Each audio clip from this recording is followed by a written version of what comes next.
As the Bears are off to an 0-2 start to the 2025 season, I think it's time for Ben Johnson to make some changes. Welcome into Chicago Bears Now. My name is Harrison Graham. Depending on when you're watching this, maybe the Bears have announced some of these changes as we are filming this middle of the day on Wednesday. Let's go ahead and dive into it. Number one, get Kyle Monangai real carries. Ben Johnson said before week 2, we need to call more runs. We need to get him more touches. Well, technically, they got him 7 carries for 28 yards. I think 6 of those were in garbage time. I think only 1 of those were when the game was somewhat still in balance, right, which was in the first half, obviously. I think he got 1 carry, got stuffed, which is fine. You got to get him more involved because the Bears' rushing attack has been completely abysmal up to this point, both in raw numbers. I know Swift had 12 for 63 last week. He had a couple nice runs, but from an efficiency standpoint, it's been terrible. This is such a bad DeAndre Swift stat. The Bears are getting 1.89 yards before contact. That's best in the NFL, which means they are not being touched by a defender until they almost are 2 yards past the line of scrimmage. That's a good number. But they are 31st in EPA and dead last in rushing success rate. What does that tell you? That tells you that DeAndre Swift is leaving a lot of yardage on the table. A lot of yardage. And that was an issue with him last year. Sure, he can hit the home run ball and he has big play potential, but on just standard play-to-play runs, he leaves a lot of meat on the bone. And that has already been the case this year. And by the way, and I want to credit JT O'Sullivan, QB School, for this. I watched this full Caleb Williams breakdown week 2. Caleb played pretty well. But a side note, DeAndre Swift, which he's never been known for pass pro, he's pretty bad in pass pro.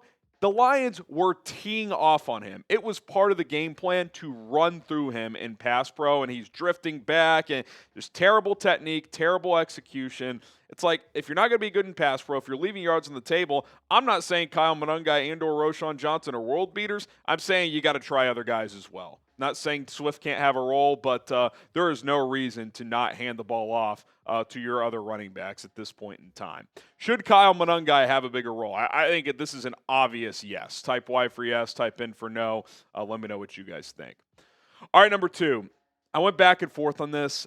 I think I would start Theo Benedet. And I know we've kind of been, well, the bye week, maybe that's a point you'd consider a switch. Let's give Braxton the first month.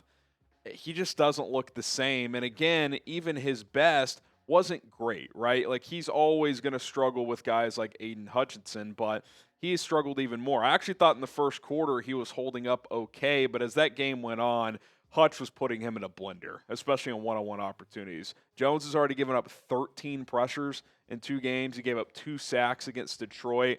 Like, he's just not holding up in pass pro. He's not run blocking as well as he used to as well. It'd be one thing if he was like still a plus run blocker, but through 2 games he's been below average.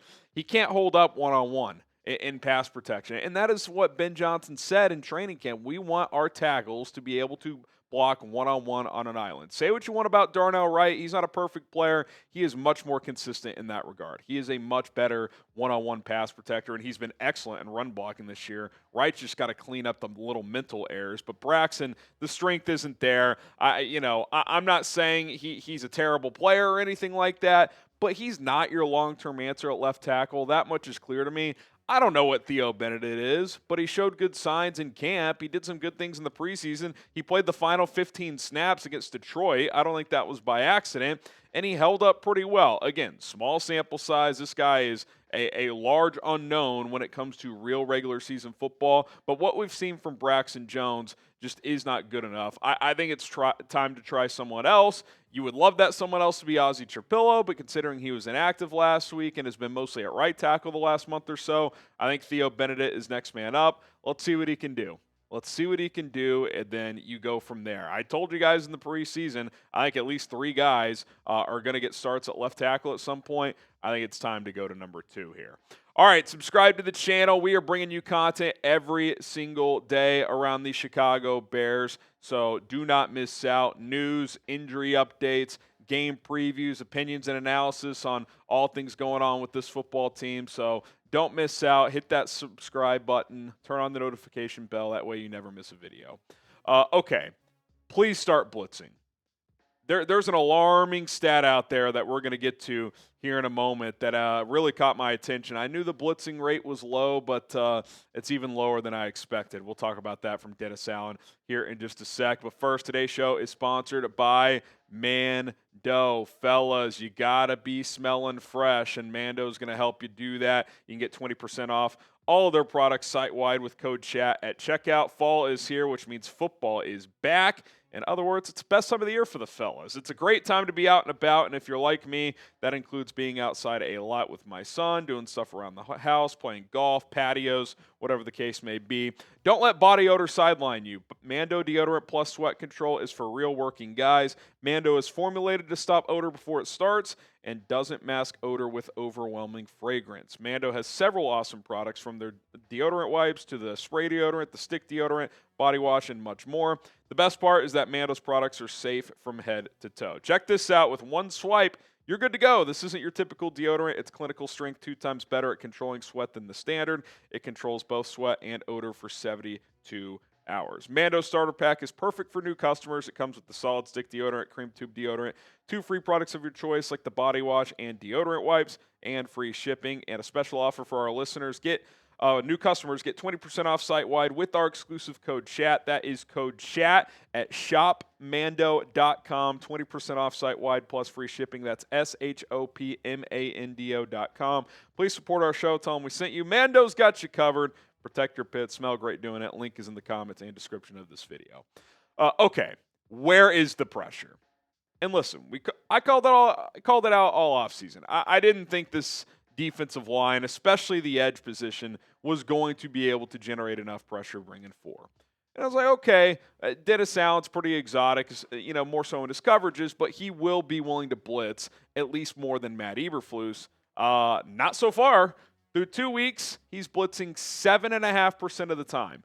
That is dead last.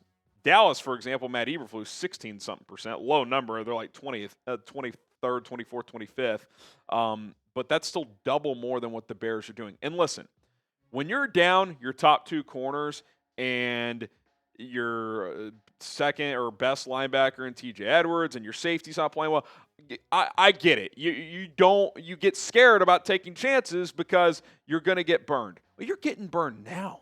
Like, you're not holding up in coverage. This bend not break approach is not working. You're miscommunicating in the secondary and letting Jamison Williams run free. Like, to me, you got to take chances because you're not getting pressure with your front 4. Your secondary can't cover, especially these backup guys. Like, what do you have to lose? I mean, you just gave up 52 points. I would be pretty surprised if the Bears didn't start taking more chances this week. You're going up against Dak Prescott, who's playing like an MVP candidate, CeeDee Lamb, who's one of the best receivers in the league, George Pickens, who's excellent, Jake Ferguson, who's a good tight end. You got to start bringing pressure. You just have to take matters into your own hands. Yeah, you're going to give up a lot of yards probably, but if it leads to a takeaway, that's probably worth it, because right now teams are just absolutely going nuclear on you. And by the way, Jared Goff, Offensive Player of the Week, second straight week the opposing quarterback has won that award in the NFC. Okay, more Colston Loveland, more Luther Burden. I think we know that. You got to get your top 2 draft picks on the field more. Loveland, 2 catches, 12 yards so far. Burden, 2 for 2. The Luther thing, like, you get that one to an extent. He is your 4th receiver right now, but it's like, okay, Olamide Zaccheaus had a great camp, and he's made a couple nice plays, but has he done so much that, like, he needs to have a major snap share? Like, I think Burden can eat into some of those snaps, and why not get him on punt return too, in addition to kick return next to Devin Duvernay? Ben Johnson did say on Monday he wants to get more packages for Luther Burden. Okay, well, we'll see. And look, maybe he's not ready for the full arsenal. I don't know, but I think that that's a guy you just need to find a way to get on the field and get touches. Colston Loveland, he looked great in the preseason. Like, throw him the football. And look, maybe some of that's on Caleb, I don't know. But even Ben said in the opener the plan was for tight ends to block more. That ended up happening a lot in week 2 as well. Like, okay, the opponent dictates a lot, but talking about 2 top 40 picks, man. Like, 4 catches for 14 yards combined through 2 games. I get they're rookies, and I get there's a lot of other weapons here, but let's get these guys the ball. Like, they need to be involved. If you're going to take a tight end number 10 overall and not throw the ball to him, you should have taken Josh Simmons or you should have taken a pass rusher. Like, I'm not going to say it's the worst pick of all time 2 games in, but you're not really using them, so you better start. And then lastly, another rookie, like, at least get Shemar Turner active. I don't know what he can do right now. I get he missed all of camp with a high ankle sprain. I'm not going to act like I'm smarter than these coaches. They see him every single day. But what I will say is Chris Williams showing us anything that it's like, oh, my God, we just have to play Chris Williams. Cannot get Shemar Turner on the field. Andrew Billings hasn't been doing that much. Javon Dexter obviously is a good player. He had a really good week 1. Didn't do much in week 2, but he's obviously going to play a lot. Grady Jarrett, if healthy, is going to play a lot, even though he hasn't been great. I get that, but it's a rotation position. You can't get Shemar Turner 10 to 15 snaps per game. Why does Chris Williams need those snaps? So I would be activating Shemar Turner on the active roster. I mean, he's on the 53, but I would have him on the game day roster this week and not inactive, and I would give him some opportunities, see what he can do. I get you got to earn those, but again, what are some of these depth guys showing you that Shemar Turner shouldn't at least get a shot? I would say virtually 0. Okay. And yeah, again, another second-round pick not playing. Like Ozzie Chapilla, I didn't mention him here. I mentioned Benedet for the left tackle thing. I get that one. He's not one of your starters. He's not one of your 5 best offensive linemen right now, probably. So I can understand that situation, but yeah, let's try a different left tackle. All right, there you go. 5 changes I would make right now to see if that could spark this team a little bit. What is the first change you would make if you were in charge of this football team? You guys let me know down in the comment section below. My name is Harrison Graham. Thank you guys so much for tuning in. We will continue to pump out content here on Chicago Bears Now, so subscribe and stay tuned.